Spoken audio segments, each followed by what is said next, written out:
All right, let's start with something uncomfortable. Banks don't want you to be wealthy. That's not cynical. That's their business model. When you're broke or financially dependent, you need their products. When you're rich, you don't. So today, we're exposing 7 wealth rules that financial institutions actively keep hidden, and more importantly, how to weaponize them starting today. But before we dive in, if you're serious about building real wealth in 2026, subscribe to Money Mindset TV. We drop actionable content every single week that the financial industry doesn't want you seeing. Let's go. Here's what's happening right now in the market that makes this video so relevant. We just watched the Nasdaq drop 5.7% this month, while the S&P 500 is barely positive. Jamie Dimon, the CEO of JP Morgan Chase, literally said he wouldn't buy stocks or treasuries at current prices. This is the moment when knowing these hidden rules separates people who panic sell from people who quietly build wealth. And wealth always starts with understanding how banking systems actually work against you. Let's start with rule number 1, and this one hits different because banks are actively hiding this from you: the high-yield savings account arbitrage. Here's the thing most people don't realize. Right now in July 2026, you can get between 4.5 and 5.2% APY on high-yield savings accounts through platforms like Marcus, Ally, American Express Personal Savings, or Wealthfront. But your traditional bank, the one with the physical branches, they're paying you 0.01%. That's not a typo. 0.01%. Here's the arbitrage banks don't want you understanding. If you have $50,000, the difference between what your brick-and-mortar bank pays you and what a high-yield savings account pays is literally $2,000 to $2,600 per year. That's free money. That's your money, by the way. Banks are betting you don't know this gap exists. The action step is simple. Move your emergency fund today. Open a high-yield savings account right now. Your money stays liquid. It's still FDIC insured up to $250,000, but you're earning what it should earn. This is the first invisible tax banks levy on people who don't pay attention. Rule number 2 is where it gets interesting: the credit score ceiling strategy. Your credit score determines almost everything in your financial life. Your interest rates on mortgages, car loans, personal loans, even your insurance premiums are influenced by it. But here's what banks don't tell you. There's a massive difference between a 680 credit score and a 750 credit score, but almost zero difference between a 750 and an 850. Most people obsess about getting that perfect score when they should be focusing on breaking through the 740 barrier. Why? Because at 740 and above, you access the best interest rates available. An 850 gets you the exact same mortgage rate as a 750. So the game isn't perfection. The game is strategic optimization. The hidden rule banks don't advertise is that you can build your score ruthlessly by understanding credit utilization.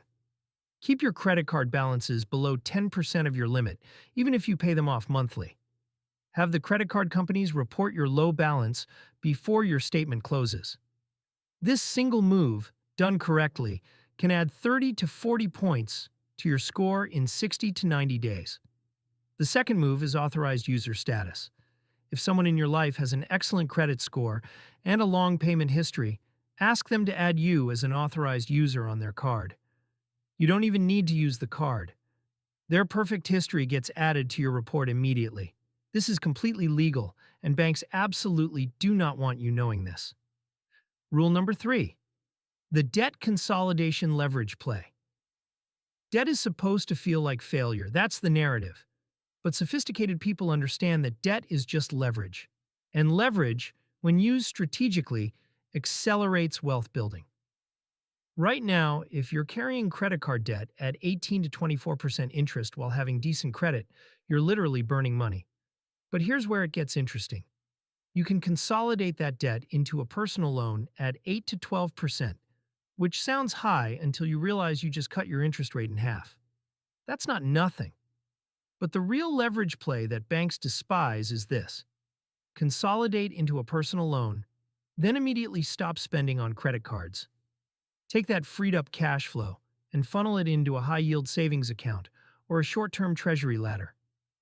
You're now using the consolidation not to free up spending money, but to create cash separation and strategic arbitrage. The sophisticated play is using a balance transfer card.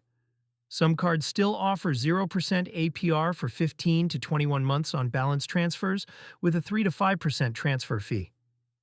Do the math. If you have $10,000 in debt at 22%, paying the 5% transfer fee and moving it to 0% saves you over $2,000 in interest while you pay it down over those 21 months. That's the leverage play. Rule number 4 might be the most boring, which is exactly why banks want you to ignore it. The Treasury ladder nobody builds. Treasuries are boring. They don't have the excitement of stocks. But right now you can lock in rates of 4.2 to 4.5% on U.S. Treasury securities with zero credit risk. That's money backed by the full faith and credit of the United States government. Here's the hidden rule. Most people treat treasuries as an all-or-nothing investment. But the real move is building a Treasury ladder. You buy Treasury bills with 3-month, 6-month, 1-year, and 2-year maturities. Every quarter, one matures, and you reinvest at current rates. This way, you're never locked into a single rate, your money is always liquid every 90 days, and you're earning guaranteed returns in an environment where the Fed is still considering interest rate movements. $1,000 per ladder rung means $4,000, earning 4.3% locked and guaranteed. Compare that to keeping $10,000 in your checking account, earning nothing. The opportunity cost is $430 per year that banks are silently stealing from you. You can build Treasury ladders through Treasury Direct, which is free, or through any brokerage like Fidelity or Charles Schwab. The banks don't promote this because it doesn't make them money. You're literally going around the middleman. Rule number 5 is where most people leave hundreds of thousands of dollars on the table. The employer match you're leaving behind. If your employer offers a 401k match and you're not maxing it, you're literally rejecting free money. And I mean that mathematically. It's not aggressive to say that. If your employer matches 5% and you're only contributing 3%, you're leaving 2% free. Let's say you make $70,000 a year. That 2% you're leaving behind is $1,400 per year. Over 30 years, at 7% average annual growth, that's not just $1,400. That's over $130,000 in retirement savings. That's the power of compound growth working against you. The hidden rule banks and employers don't emphasize is that employer matches are tax-deductible contributions. They reduce your taxable income while also building wealth.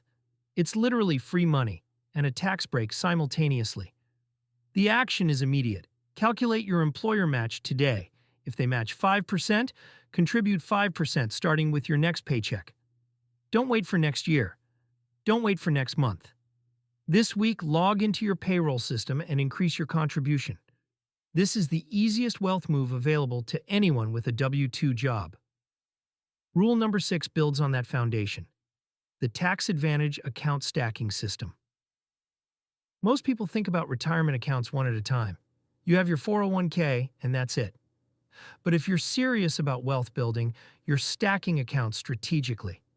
Here's what this looks like in 2026. You contribute to your 401k up to the match.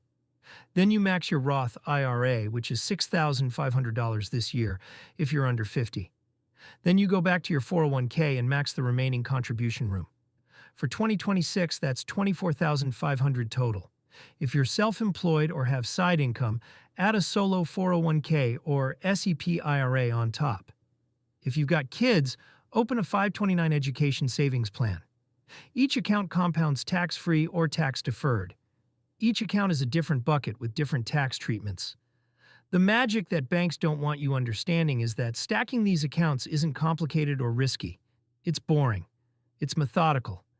And it's how people who aren't financial geniuses consistently build wealth. You're not trying to time the market or pick winning stocks.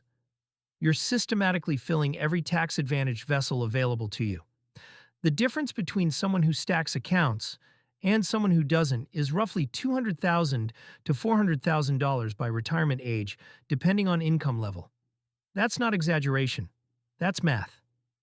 Rule number 7 is the one that separates millionaires from everyone else, the Multiple Income Stream Foundation. Banks want you thinking about your paycheck as your only income source. That way, you need their credit products when emergencies hit. You need their loans when you want to invest. But here's what the wealthy actually do. They build multiple income streams. Not all of them are glamorous. Not all of them are cryptocurrency or real estate. Some are boring. Right now in 2026, here are the accessible multiple income streams available to anyone. First, dividend-paying index funds. Buy VTI or VOO and collect quarterly dividends. You can reinvest them or use them as income. Second, high-yield savings accounts we already talked about. Third, if you've got skills, freelance work on platforms like Upwork or Fiverr. Fourth, if you've got stuff you don't need, sell it. Fifth, if you've got a network, referral bonuses through affiliate programs. The hidden rule is that you don't need to be special or unique to build multiple income streams. You just need to be intentional. Most people have at least $1,000 in stuff they could sell on Facebook Marketplace or eBay right now. That's not wealth building, that's friction removal. But it's a start. The person with 3 income streams that generate $150 monthly each is earning $1,800 annually in diversified income. That's being reinvested into treasuries or a Roth IRA. Over 20 years at 7% growth, that's over $60,000 in additional wealth. Now, let's talk about why banks actively hide this stuff. It's not conspiracy. It's economics. Banks profit from financial dependency. They profit from late fees, overdraft fees, high-interest debt, and people staying poor enough to need their products. When you understand the 7 rules we just covered, you stop needing banks the same way. You're not desperate for their credit card. You're not panicking when a financial emergency hits because you've built emergency funds in high-yield accounts. You're not overpaying for debt consolidation because you understand the leverage plays. The irony is that banks actually benefit when their customers are financially literate because they become better customers. But they don't invest in teaching you this stuff because they make more money keeping you dependent. Here's your action plan starting right now. This week, not next month, not next year. This week. Step 1. Open a high-yield savings account and move your emergency fund. We're talking about potentially $2,000 in extra income annually if you have a decent emergency fund. That's worth 30 minutes of your time. Step 2. Check your 401k match situation. If you're leaving money on the table, increase your contribution. This is literally free money the rest of your working life. Step 3. Pull your credit report from annualcreditreport.com, which is the federally mandated free site. Check for errors. Check your current score. Understand exactly where you stand. Step 4. Build a treasury ladder with at least $1,000 if you have it. You're locking in 4+% guaranteed returns and teaching yourself how wealth actually works. Step 5. Identify one possible secondary income stream. It doesn't need to be big. It needs to be real and it needs to start. These 5 actions done this week change your financial trajectory fundamentally. Not because they're flashy or complex, because they're what the wealthy actually do, while everyone else watches TikTok videos about get-rich-quick schemes. If this video helped you understand how banks actually work against you, please subscribe to Money Mindset TV. We break down this stuff every single week. Drop a comment below and let me know which of these 7 rules you're implementing first. And if you've already known about these strategies, comment, "I'm stacking accounts," so I know we've got some financially literate people in this community. Your wealth isn't determined by your income. It's determined by your financial literacy and your willingness to take boring, consistent action. We're here to make sure you have the knowledge to win. Thanks for watching.